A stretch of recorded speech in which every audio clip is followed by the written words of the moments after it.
UConn are going to the national championship game. Yep, that's right. This team that has encountered so much adversity throughout the 2022 season has suffered setback after setback and has appeared as vulnerable as ever, has now marched through the entirety of the March Madness tournament to reach the ultimate game.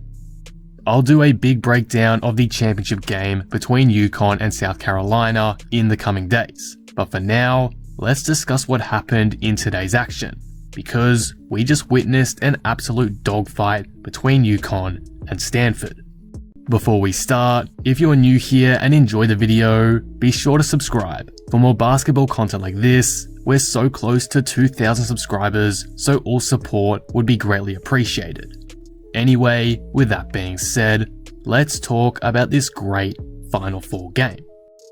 I'm not gonna lie, I have like an hour to record and make this video, so a lot of this will be off the dome. But let's get right into the biggest emphasis of this game: defense. Neither team could buy a bucket in the first half. Clamps were on a complete show, as there was turnover after missed shot after turnover. It was really an excellent defensive chess match between the two coaches. For Stanford, the players that really embodied this was Cameron Brink and Haley Jones. These two did a fantastic job at closing up the lanes and forcing UConn into more outside shots. While those outside shots did end up hurting Stanford a bit, particularly in that second quarter, they obviously weren't as efficient as an inside look that UConn were possibly hoping for.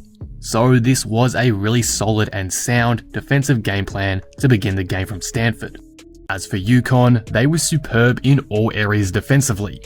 Whether that was Aaliyah Edwards clamping up Brink and drawing offensive fouls, or Nika Mule and Paige Beckers reading the offense and picking off bad passes, there was so much to like from UConn's perspective. Their offense wasn't rolling as they probably would have liked, but the energy defensively, particularly on the glass from players like Mule, really made up for it. On the note of steals, that's what opened up the game offensively for UConn in the second half.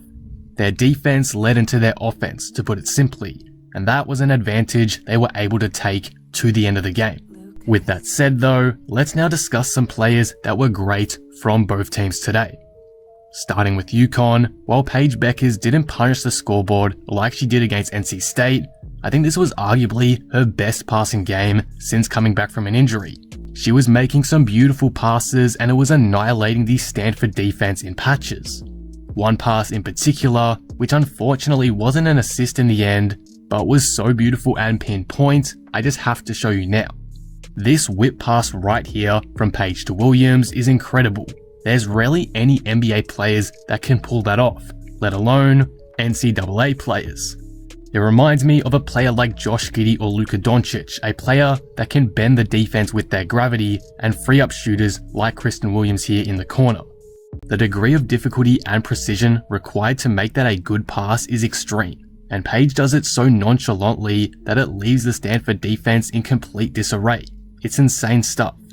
As you can see though, the shot unfortunately rims out for Williams. The MVP of this match is right there to secure the offensive rebound and finish strongly to save the possession, that being Aaliyah Edwards.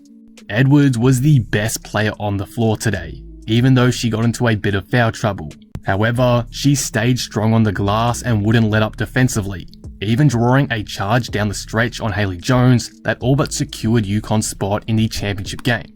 This kind of play is going to be so important against Aaliyah Boston in the championship game, so for her to be playing like she is right now is setting up an all-time battle between two great bigs. That's a real big positive for UConn.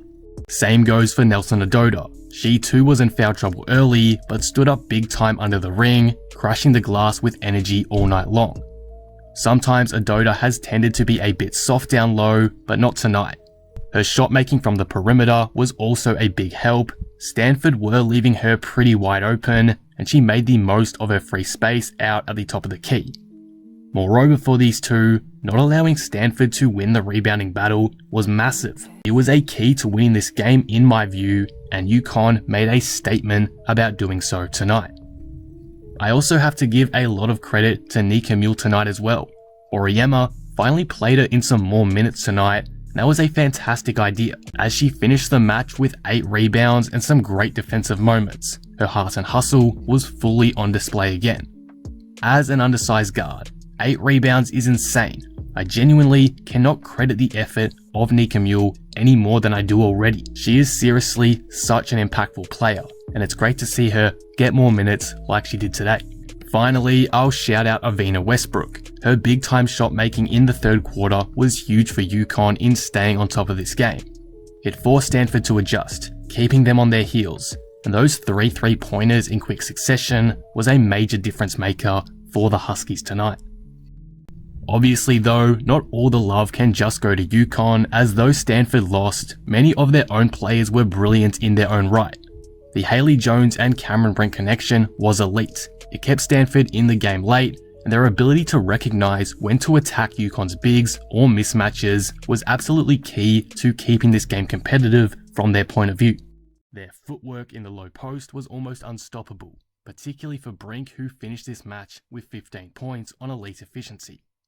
These two looked like genuine superstars out there, and had they made it to the championship game, would have given the South Carolina defenders a world of hell. Unfortunately for Stanford, I think what cost them tonight was their poor shooting. At one point, they were 2 for 18 from 3-point range, which is crazy to think about considering how solid of a 3-point team the Cardinal normally is. I think the combination of nerves and UConn's defense resulted in this poor shooting night. But needless to say, this was probably the worst we've seen Stanford offensively during this tournament. However, they still fought extremely hard and should be proud of the effort they put forth. They didn't give up and in turn nearly stole this game in the final minute. But with that said, we turn to Sunday's game for a game of the ages. South Carolina may have dominated UConn earlier this season, but the way UConn plays now is completely different to how they functioned back then. This is basically 2 new teams coming together to face off for the first time, and for that reason, I am so incredibly excited for this championship game. We are in for a fantastic battle for the championship crown in 2022. It is going to be one heck of a ride. Let me know all your thoughts on the 2 Final Four games down in the comments below, and stay tuned for my championship preview coming out soon. If you did enjoy this video, be sure to leave it a like and subscribe. But with that being said, I will see you in the next one. Thanks for watching.